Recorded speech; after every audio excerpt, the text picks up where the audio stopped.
بسم الله الرحمن الرحيم.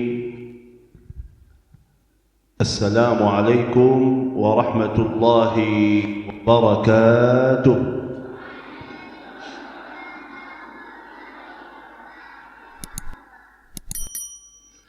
الحمد لله رب العالمين، الحمد لله حمدا كثيرا طيبا مباركا فيه كما يحب ربنا ويرضى. أشهد أن لا إله إلا الله وحده لا شريك له، وأشهد أن سيدنا ونبينا وحبيبنا محمد صلى الله عليه وعلى آله وصحبه وسلم تسليما كثيرا. سبحانك لا علم لنا إلا ما علمتنا إنك أنت العليم الحكيم. رب اشرح لي صدري ويسر لي أمري واحلل عقدة من لساني يفقه قولي. الحمد لله والشكر لله، الحمد لله والشكر lillah. Senang dan bahagia sekali melihat anak-anak kita di sini semangat bangun salat subuh. Itu tanda baik bagi semua yang ada di sini. Tanda baik bagi bapa ibu di sini. Alhamdulillah, punya anak yang salih-salih, anak yang selalu doa untuk orang tuanya. Anak insyaAllah masa depan menjadi lebih baik lagi, dan anak nanti yang bawa orang tuanya ke surga Allah subhanahu wa ta'ala. Khabar gembira bagi bapa ibu, acara yang mulia Hafiz Indonesia yang di bulan suci Ramadan, alhamdulillah sudah mulai pendaftarannya. Karena saya yakin bagaimana tahun kemarin ada anak dari Padang sini dan satu lagi dari Bukit Tinggi yang ikut tahun kemarin acara Hafiz Indonesia. Artinya di sini banyak anak-anak yang hebat dan tadi ada buktinya.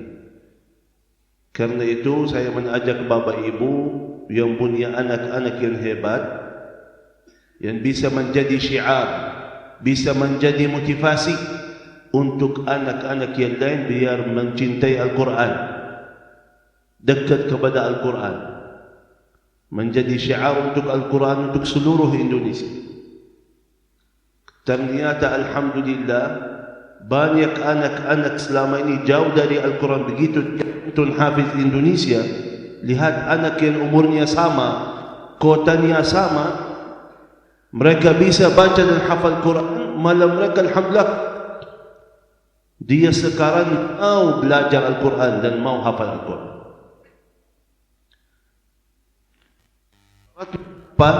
Syaratnya cuma lebih dari 5 tahun umurnya, tapi kurang dari 15. Minimal hafalannya 5 juz. Minimal hafalannya 5 juz. Tinggal bentuknya melalui EG Hafiz Hafiz melalui Instagram Hafiz RCTI. Bisa masuk di situ, coba lihat syarat-syaratnya.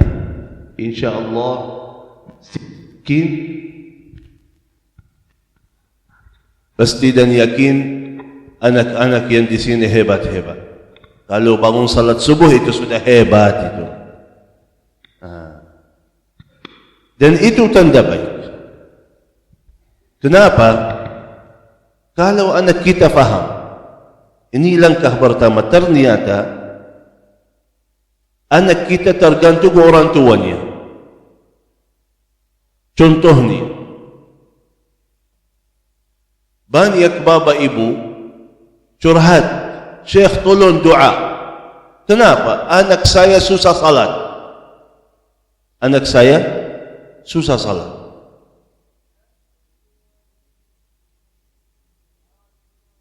Saya bilang, gimana artinya susah salat? Dia bilang, setiap saya ajak salat, ayo salat azan, ayo ke masjid, ayo.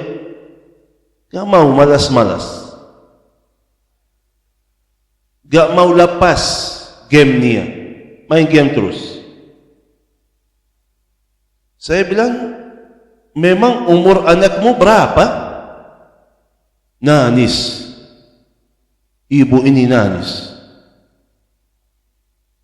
Tanya anak saya umurnya baru 22 tahun. Hah?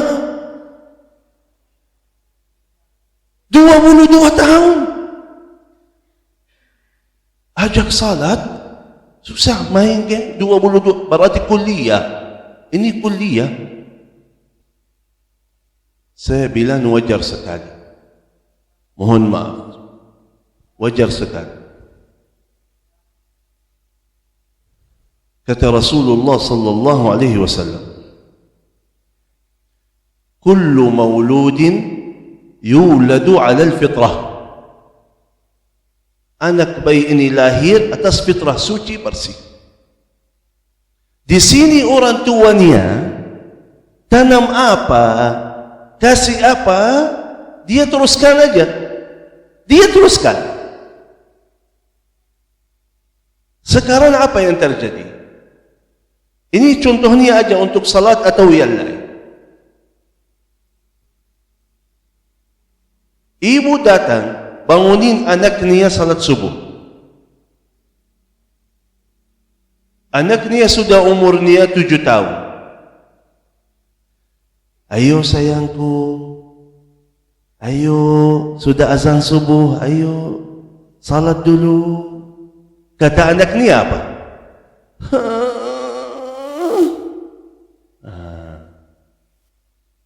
Ayo sayang salat subuh, ayo. Anaknya namanya anak. Oh, kata ibunya, kesian. Kasih selimut lagi, oh tidur.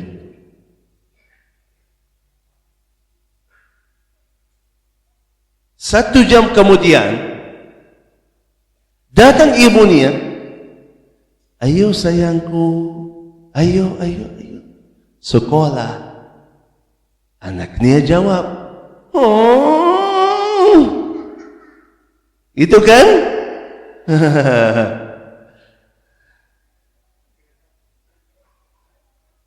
Ayo sekolah sayang, sekolah. Ayo. Ayo sekolah.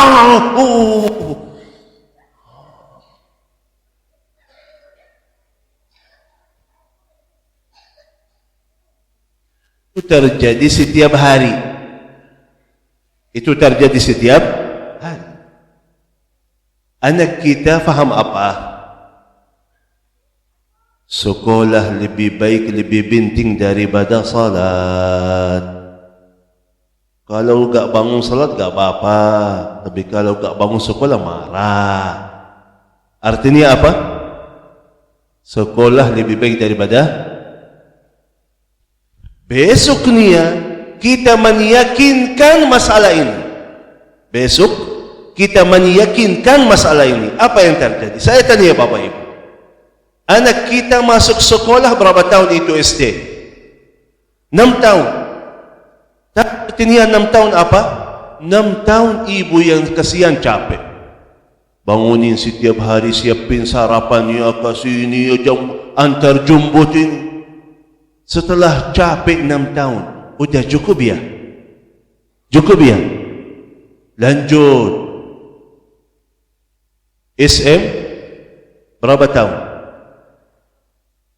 Berarti 6 plus 3 jadi 9. Capek kasihan ibu menjaga anaknya, layani anaknya, sekolahnya, belajarannya, mau apa ini? Kalau sudah habis SMP, udah cukup ya? Belum, lanjut. SM berapa tahun itu? Berarti totalnya 12 yang capek ibu kasihan. Apalagi SMA, pusing ibu-ibu. Anaknya terlalu nakal ya. kalau SMA itu. Sudah dia terasa sudah besar, sudah dewasa, saya faham saya gak menghormati orang tuanya. Tapi bapak ibu sabar. Setiap hari menjaga anaknya, layani anaknya, mau apa yang penting sukses lancar sekolahnya. Setelah bapa ibu sabar 12 tahun, sudah cukup ya? Sudah cukup, kasihan capek. Belum, lanjut kuliah. Oh, katanya kuliah gak ada yang dekat, harus jauh-jauh atau luar kota. Kasihan gak ada uang. Bapak ibu belum ada uang yang siap. Biaya kuliah besar itu. Oh, kejar sana minjam, uang sana sini. Untuk apa? Anaknya lancar, sukses kuliahnya. Sabarannya luar biasa. 4 tahun kuliah. Artinya sudah berapa tahun itu? 16 tahun. Bapak ibu hebat, sabar 16 tahun. Untuk anaknya lancar belajarannya, sukses sekolah dan kuliahnya. Bagus, baik, gak apa-apa. Tapi apakah kalau sudah sekolah, sudah kuliah, apakah itu menjamin dia dapat rezekinya? Atau banyak yang sudah kuliah belum dapat kerjaan? Apakah setelah kecapean yang luar biasa 16 tahun, sukses kuliahnya, lancar belajarannya, tapi tidak salat, apakah ada manfaatnya? Itu yang terjadi di zaman ini. Ternyata salah kita bukan anak kita. Dia melihat orang tuanya semangatnya luar biasa untuk lancar sekolah dan kuliah, tapi tidak semangat, tidak perhatian kepada kiamat sayangku. Sudah salat atau belum? Sudah baca Quran atau belum? Sayangku, gimana kuliahnya? Sudah makan belum? Tapi gak pernah sudah salat atau belum? Sudah baca Quran atau belum? Gak pernah. Akhirnya apa yang terjadi? Ya, punya anak yang alhamdulillah sudah kuliah tapi belum salat. Sudah kuliah tapi belum bisa baca Al-Fatihah. Ya, benar. Ternyata salah kita duluan. Karena itu, kita takhasus Quran, keliling untuk syiarkan Al-Quran. Banyak bapak ibu, ini kuncinya, banyak bapak ibu habis acara bawa anaknya, Syekh, mendoain anak saya menjadi hafiz-hafizah. Saya jawab, ya boleh insyaAllah, ibunya dulu, ayahnya dulu. Gimana? Ya, ibunya dulu hafizah, ayahnya dulu hafiz, anaknya ikut. Di sini kan arti ibunya hafizah, ayahnya hafiz, artinya anda harus hafal 30 juz baru anakmu bisa. Enggak, bukan begitu, bukan. Tapi kalau anak kita melihat orang tuanya cintai Al-Quran, baca Al-Quran, menghormati Al-Quran, otomatis dia ikut. Otomatis dia ikut. Contohnya, kalau hafiz Indonesia, begitu ketemu anak-anak yang kecil, 8 tahun, 9 tahun, 10 tahun, hafalannya 30 juz.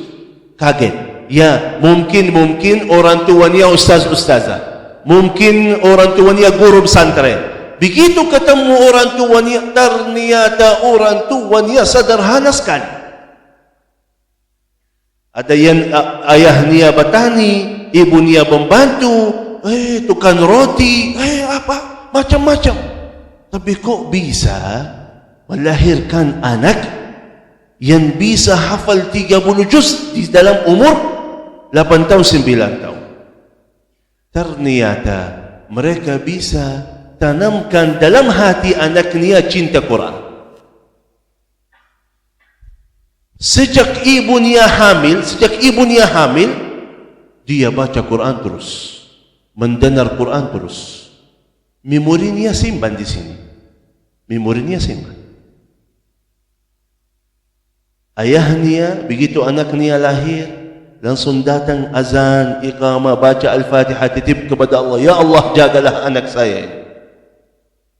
Setiap hari, setiap malam sebelum anaknya tidur, sambil baca Quran, baca Al-Fatihah, baca ayat kursi, baca tribal qul huwallahu ahad, qul a'udzu birabbil falaq, qul a'udzu birabbin nas. Anak bayi kecil, tapi orang tuanya Bismillahirrahmanirrahim. Baca ayatul kursi, baca. Simpan. Begitu anak ini setiap pagi bangun, lihat orang tuanya baca Quran, mendengar suara Al-Quran di dalam rumahnya, otomatis 5 tahun pintar baca Quran. 7 tahun sudah hafal 30 juz. Tahu anak ini yang kemarin, saya tanya, sekarang sudah hafal Quran 30 juz, murajaahnya seperti apa? Murajaah Quran seperti apa? Kata mereka, Syekh doain. Baru setiap hari, baru kita murajaah setiap hari 10 juz. Anak kecil murajaah Quran 10 juz, dan mereka baru 10 juz. Artinya apa tahu? Bukan target mereka. Target mereka lebih daripada itu. Kalau 10 juz berarti 3 hari sudah khatam. Mereka mau 2 hari khatam. Coba anak yang kecil, lemah badannya, tapi bisa tahan megang Quran 8 jam, 9 jam setiap hari. Bisa tahan, bisa sabar, baca Quran, murajaah. Ternyata kuncinya hati. Sudah cintai Al-Quran, sudah cintai Al-Quran, bisa tahan lama, bisa sabar, bisa lama bersama Al-Quran. Karena sudah dari dulu, dari kecil, sudah tanam dalam hatinya cintai Quran. Walaupun orang tuanya belum hafal 30 juz, tapi datang anak yang semangat, bisa dalam 2 tahun hafal 30 juz. Belum cinta tidak akan bisa. Kalau belum cinta Quran, tidak akan bisa. Ternyata kuncinya itu hati. Kalau hati ikut, beres semuanya. Tapi kalau hatinya gak ikut, kacau semuanya. Contohnya, ini bekerja keras mereka. Mereka sudah bisa berhasil tanam cintaan Al-Quran di dalam hati anaknya. Coba bayangkan, zaman HP, banyak anak-anak kita suka HP sekarang. Ini sekarang kita dalam perjalanan ke sini. Tadi dari hotel ke sini, kita lewati satu toko internet kayak ini. Ya, ada TV banyak, ada anak muda main game di situ. Subuh. Ini sekarang.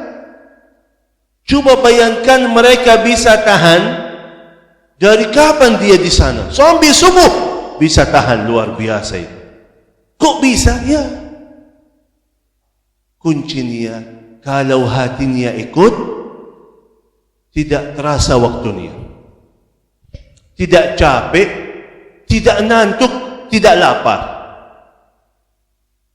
Coba anak lagi main game 1 jam, ayo saya makan dulu, nanti. Teruskan mainannya.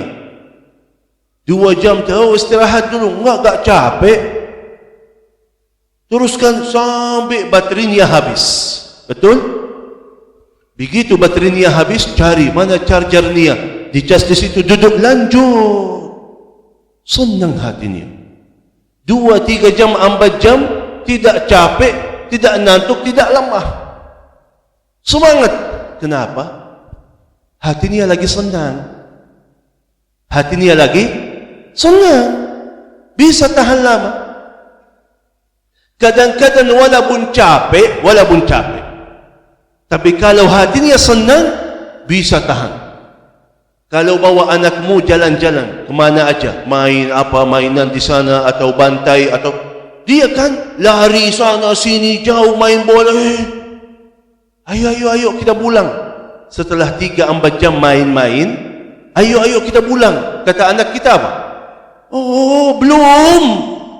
Apa itu yang belum? Sudah 3-4 jam lagi main, kok belum? Ya, gak terasa waktunya. Walaupun capek, lari banas, tapi suka mau lagi, mau lanjut.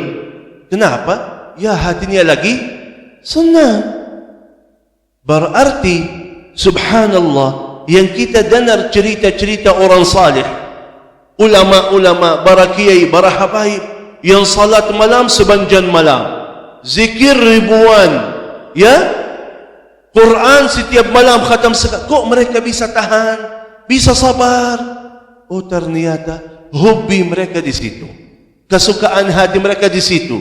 Bisa lama. Mohon maaf, datang orang yang belum cintai Al-Quran. Apa yang terjadi? Datang, oh, saya mau ikuti wasiyah Rasulullah, baca Al-Quran setiap bulan sekali. Saya mau khatam setiap bulan sekali. Datang mau baca Quran, begitu baca Al-Fatihah, masuk surah Al-Baqarah, Alif Lam Mim, Dzalikal kitabu la raiba fihi hudan lil muttaqin alladzina yu'minuna bil ghaibi. Baru berapa ayat sudah ngantuk. Niat baca 1 juz, baca 1 halaman. Hari ini baca, besok tidak baca lagi. Kenapa? Ya, hatinya gak ikut. Hatinya gak ikut, gak bisa tahan. Gak bisa lanjut, gak bisa. Ibu yang salihah duduk di dalam rumahnya, baca Yasin. Nah, Indonesia suka Yasin. Tapi masalahnya, mohon maaf, banyak jemaah tidak baca Yasin kecuali ada majlis ta'lim. Ada majlis ta'lim, Yasinan, ada orang meninggal baru baca Yasin. Begitu di dalam rumahnya mau baca Yasin. Yasin wal Qur'anil Hakim, innaka laminal mursalin ala siratim mustaqim. Tiba-tiba tutup pintunya. Assalamualaikum. Oh, temannya datang. Sadaqallahul azim. Lari. Gimana Yasin? Gimana? Alasano ada. Seperti coba, ada salah satu ibu datang.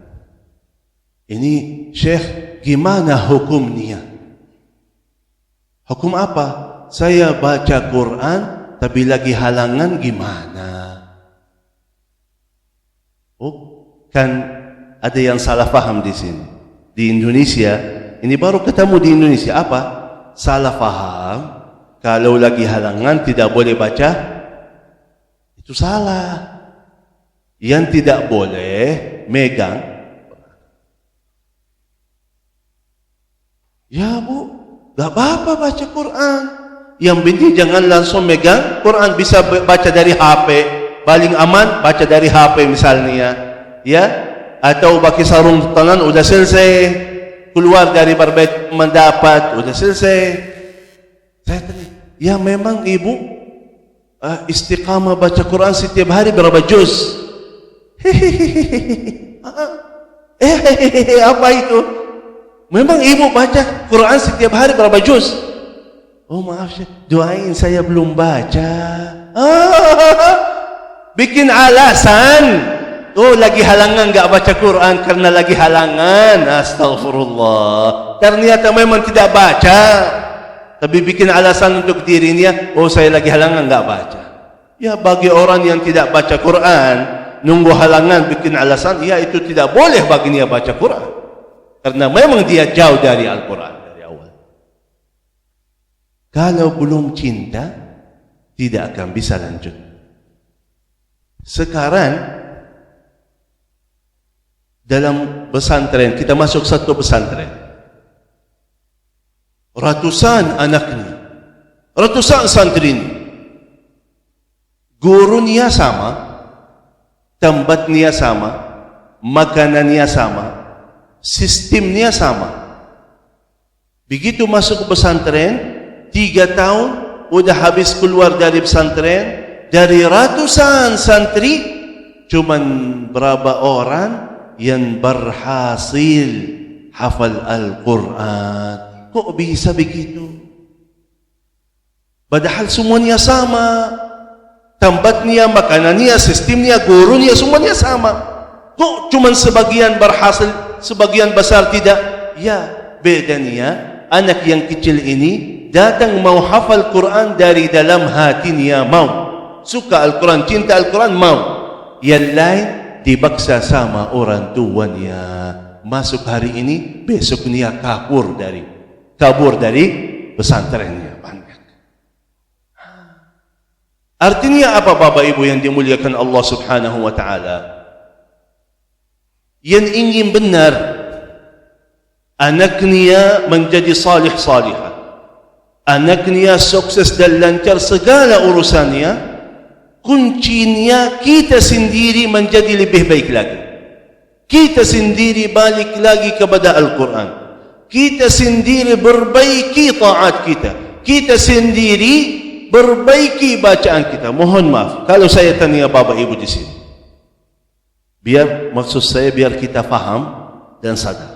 Saya tanya Bapak Ibu di sini. Yang sudah hafal 30 juz, coba angkat tangannya. Hah? Kenapa? Yang sudah hafal 30 juz, angkat tangannya.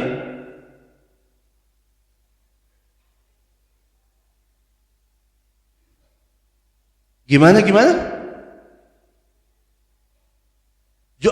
Astagfirullah. Juz 30. Juz 30, bukan 30 juz. Juz 30. Yang sudah hafal juz 30, coba angkat tangan. Kayak ini masih salah, Pak. Yang sudah hafal ribal qul, angkat tangannya. Qul huwallahu ahad. Qul a'udzu birabbil falaq. Qul a'udzu birabbin. Angkat tangannya, coba lihat.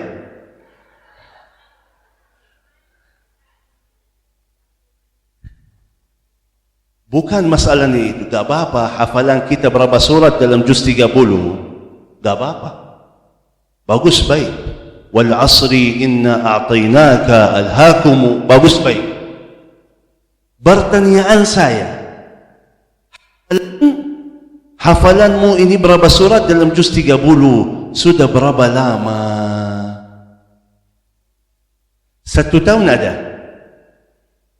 5 tahun ada? 10 tahun ada? 20 tahun ada? 30 tahun ada? 40 tahun ada? Kemarin salah satu nenek, oh Syekh, itu dulu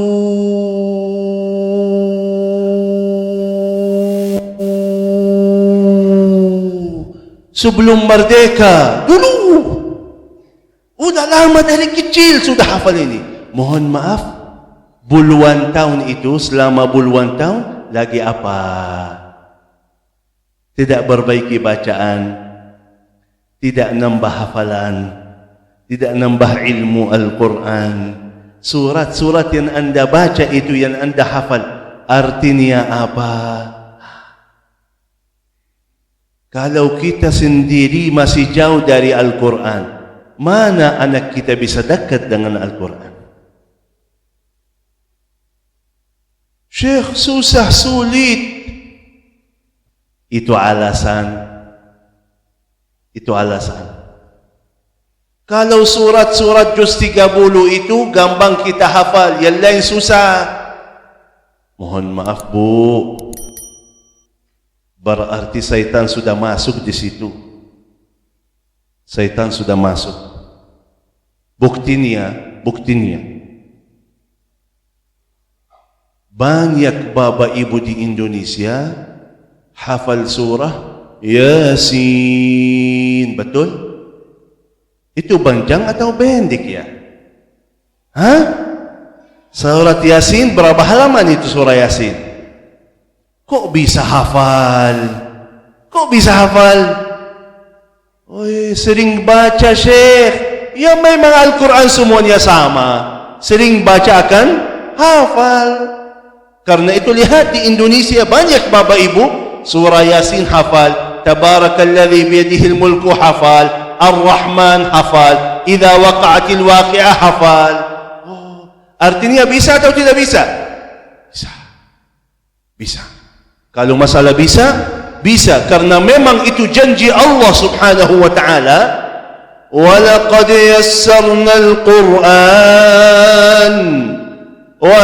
يَسَّرْنَا الْقُرْآنَ لِلذِّكْرِ فَهَلْ مِن مُدَّكِرٍ. Telah memudahkan Al-Quran, kata Allah, memudahkan hafalan, memudahkan belajaran, memudahkan semuanya. Tapi kata Allah, فَهَلْ مِن مُدَّكِرٍ, ada yang mau, kata Allah, ada yang siap.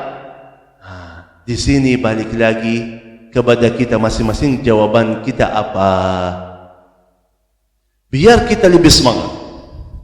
Selalu ingat, karena manusia itu kalau dia yakin ada manfaatnya baru mau. Contohnya, kalau saya janji kepada bapak ibu di sini, nanti jam 12 malam, yang hadir di sini aku kasih hadiah umrah gratis.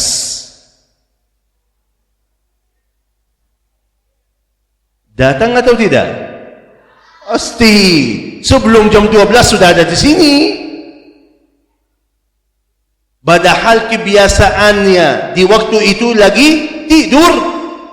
Tapi karena ada manfaat bagi saya, gak apa-apa saya kalau gak tidur, gak apa-apa. Yang penting dapat ini yang luar biasa bagi itu sifat manusia. Karena itu harus kita faham manfaat Al-Quran bagi saya apa, kita mau. Di sini Allah Subhanahu wa taala jelaskan, dan Allah ajak, dan Allah berikan banyak hadiah untuk orang yang selalu baca Quran, untuk orang yang selalu bersama Al-Quran. Yang pertama, kata Rasulullah sallallahu alaihi wasallam, setiap satu huruf 10 kebaikan. Tahu artinya apa setiap satu huruf 10 kebaikan? Bismillahirrahmanirrahim, 27 hurufnya. Baru mau mulai bismillah sudah dapat 270 kebaikan. Baru bismillah ini. Artinya kalau lebih semangat lagi baca satu halaman, sudah berapa hurufnya itu? Banyak sekali. Lebih semangat lagi baca one day one juz, berapa hurufnya itu? Banyak sekali. Miliaran kebaikan yang anda dapat melalui Al-Quran. Bersama Al-Quran sembuh segala penyakitmu.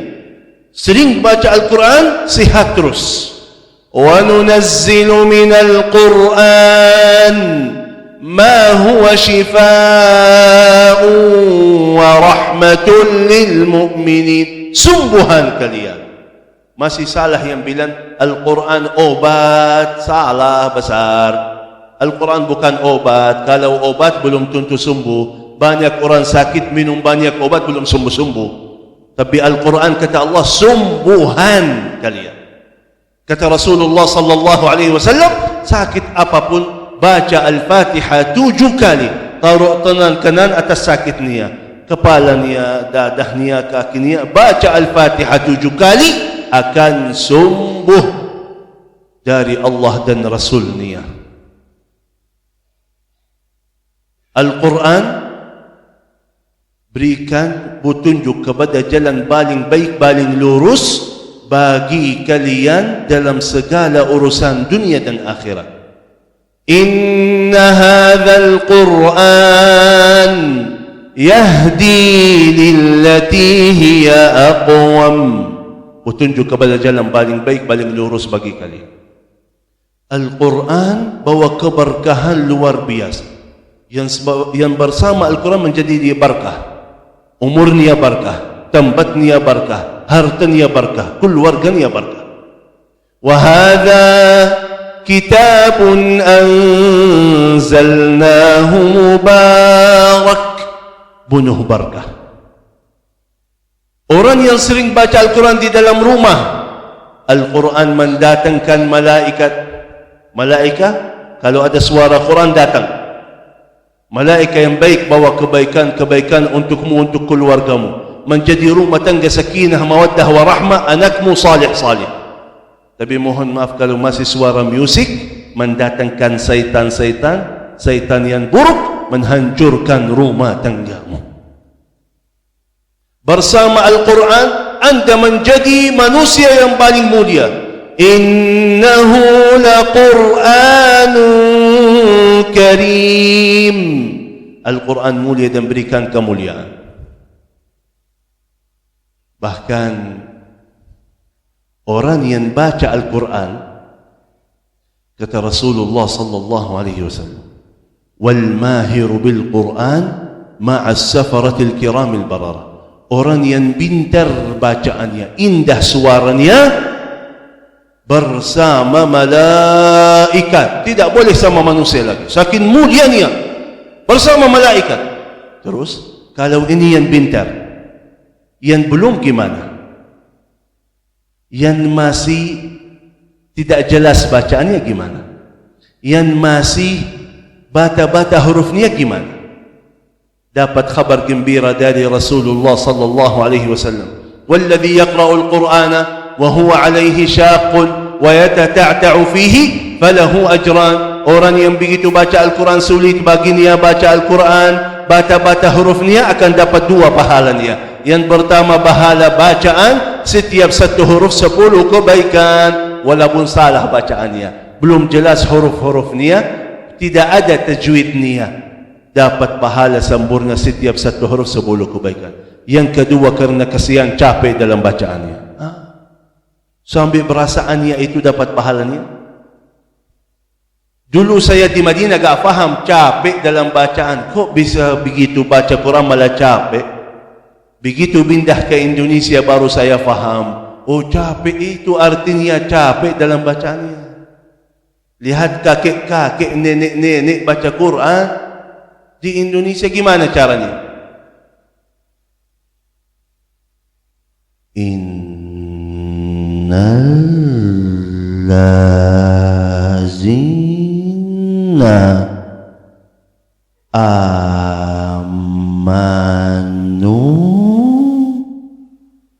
wa amilus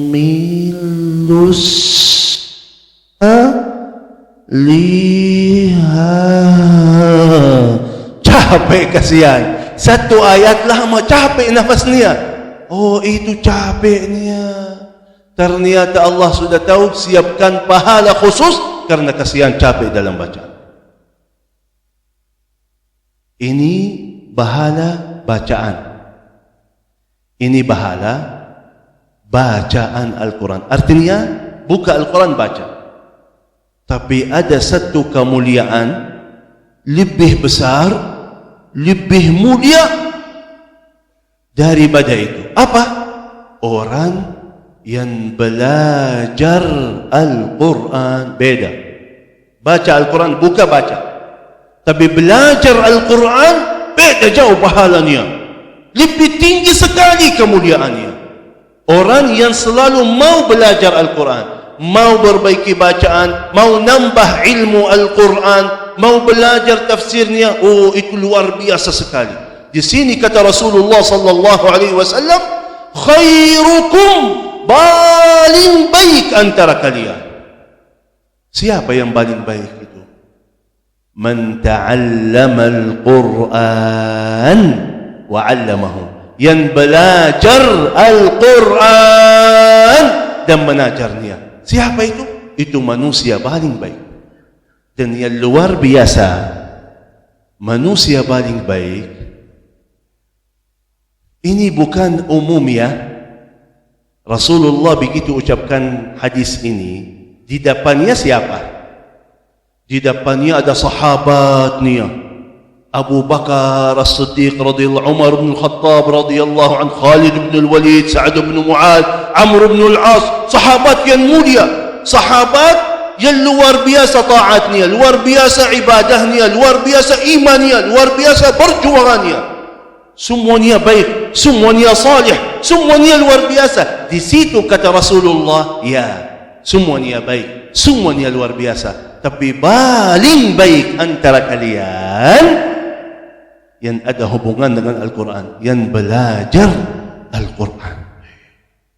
Artinya tahu, yang baik, paling baik antara yang baik, paling luar biasa antara yang luar biasa, paling sempurna antara yang paling sempurna. Yang belajar Al-Quran, yang belajar Al-Quran. Sampai kata Rasulullah, biar kita faham sampai mana kemuliaan masalah ini Al-Quran. Rasulullah sallallahu alaihi wasallam lagi duduk sama sahabat ni. Tiba-tiba kata Rasulullah sallallahu alaihi wasallam, "Inna lillahi ahlina minan nas." Ya Rasulullah. Kata Rasulullah, Allah punya keluarga dari manusia. Allah yang maha agung, Allah yang maha besar, Allah yang maha mulia, Tuhan kita punya keluarga dari manusia. Kata Rasulullah sallallahu alaihi wasallam, Ahlul Quran, Ahlul Quran, keluarga Allah yang khusus. Ahli Quran itu keluarga Allah yang khusus. Tidak ada ibadah, ada zikir, tidak ada amalan, tidak ada infak, semuanya baik, semuanya ada pahalanya. Tapi tidak bisa mendapat kemuliaan ini, bisa menjadi keluarga Allah yang khusus, kecuali melalui Al-Quran. Kecuali melalui Al-Quran. Kemuliaan yang luar biasa, pahala yang luar biasa, berkah yang luar biasa, semuanya anda dapat bersama Al-Quran. Di sini Allah sudah tahu. Allah tidak memberatkan hambanya. La yukallifullahu nafsan illa wus'aha. Yang penting dalam hatimu cintai Al-Quran, selalu bersama Al-Quran, berikan kepada Al-Quran waktu yang hormat. Itu Ahlul Quran. Itu Ahlul Quran. Yang suka baca, suka mendengar Al-Quran, itu Ahlul Quran. Hafal 30 juz atau tidak hafal, tak apa-apa.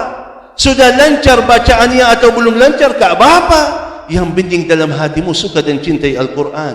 Habiskan banyak waktu bersama Al-Quran. Beda jauh dengan orang yang tidak baca Quran kecuali, oh nanti kalau ada waktu akan saya baca.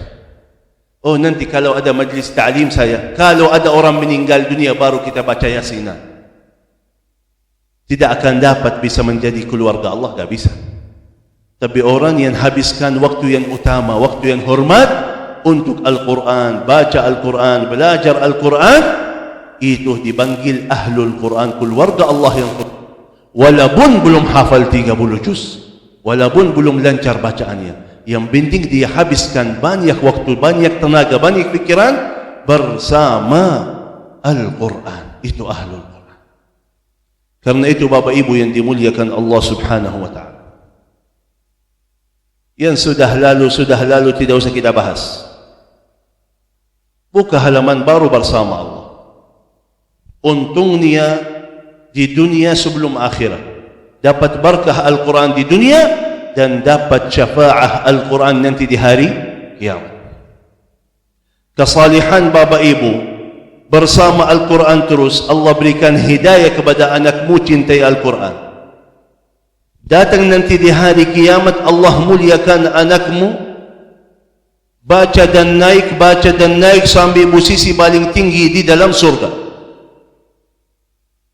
Tiba-tiba Allah panggil, mana orang tuanya? Datang orang tuanya, kaget ada acara besar yang hadir malaikat, nabi dan rasul. Acara besar di dalam surga. Kaget mereka. Tiba-tiba Allah berikan kepada dua orang tuanya mahkota. Dalam hadis Rasulullah, sifat mahkota itu cahayanya, sinarnya lebih indah, lebih terang daripada matahari. Mutiara paling kecil dalam mahkota itu lebih baik dari dunia dan segala isinya. Kaget mereka. Menjadi raja surga Allah subhanahu wa ta'ala. Kaget, ya Allah, ini dari mana? Kemuliaan ini dari mana? Mereka tahu dirinya masih ibadahnya sederhana, taatnya biasa. Kok bisa dapat kemuliaan ini? Kata Allah subhanahu wa ta'ala, hadza bi barakati akhdhi waladikum al-Quran. Ini berkah anakmu ahlul Quran. Anaknya mulia, orang tuanya menjadi raja surga Allah. Setelah itu Allah berikan izin khusus anak ini bawa syafaat. Syafaat untuk keluarganya, untuk tetangganya, untuk temannya. Silahkan semuanya masuk surga. Berkah satu orang bisa selamatkan banyak orang masuk surga. Karena itu kata almarhum Syekh Ali Jabir, 1 juta menghafal Al-Quran seluruh Indonesia.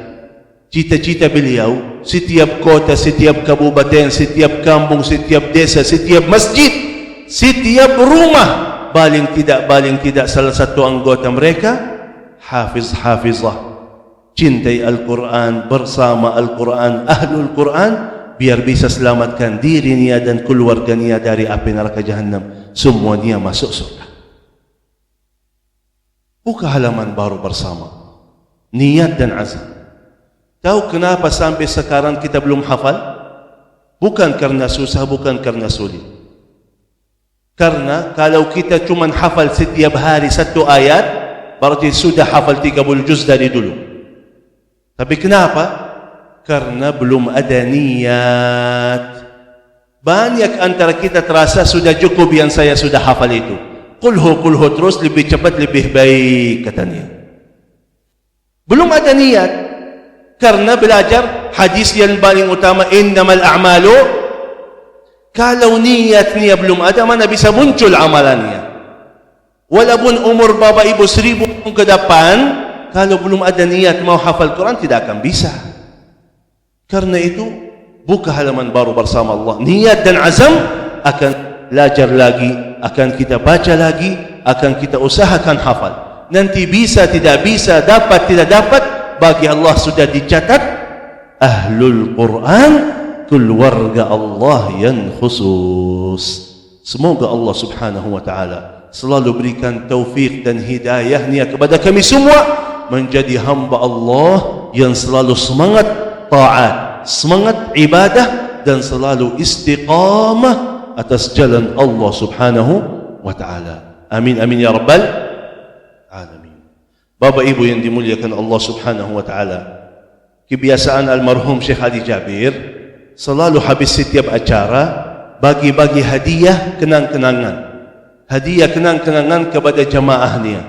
Jamaah yang ikut satu hati, satu niat, satu tujuan, satu fikiran untuk mensyiarkan Al-Quran, membumikan Al-Quran, mewujudkan generasi Qurani. Indonesia negeri Al-Quran, negara yang berkah dan ma'mur, baldatun tayyibatun wa rabbun ghafur. Mungkin kalian sudah nonton videonya. Masa depan Indonesia, kata almarhum Syekh Ali Jabir, masa depan Presiden Indonesia hafal Quran. Kalau semuanya punya Al-Quran, semuanya baca Al-Quran, semuanya hafal Al-Quran, tahu artinya apa itu? Artinya dunia kita nikmat, akhirat kita selamat. Berkahnya luar biasa untuk semuanya.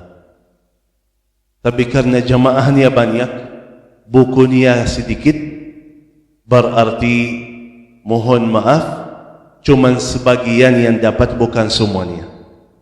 Cuman sebagian, bukan semuanya. Siapa kira-kira yang dapat?